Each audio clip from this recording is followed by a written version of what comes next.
Kedudukan dan fungsi hadis. Yang pertama, dalil Al-Quran. Dalil Al-Quran adalah sumber utama ajaran Islam dan menjadi rujukan utama dalam menentukan hukum-hukum Islam. Namun terdapat beberapa ayat dalam Al-Quran yang bersifat umum dan memerlukan penjelasan lebih lanjut. Oleh karena itu, hadis digunakan sebagai sumber kedua untuk menjelaskan ayat-ayat tersebut.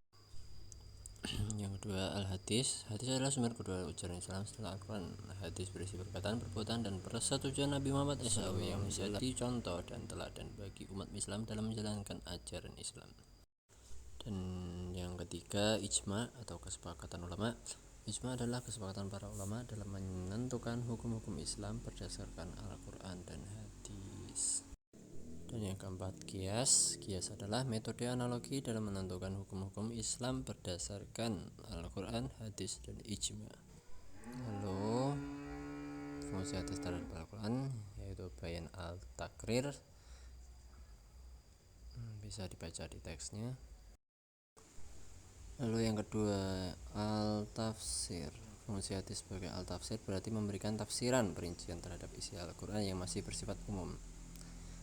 Lalu at-tasri, fungsi hadis sebagai at-tasri berarti memberikan petunjuk atau arahan dalam menjalankan ibadah dan kewajiban Islam dengan cara benar dan sesuai dengan syariat Allah.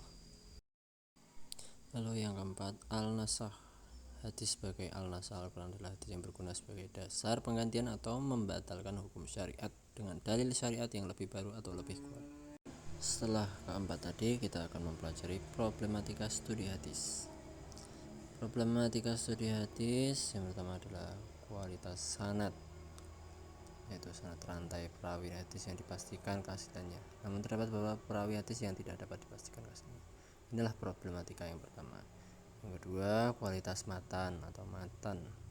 Matan adalah isi hadis yang harus dipastikan kebenarannya. Namun terdapat beberapa hadis yang memiliki matan yang bertentangan dengan Al-Quran dan hadis lainnya, sehingga kualitas hadis menjadi dipertanyakan.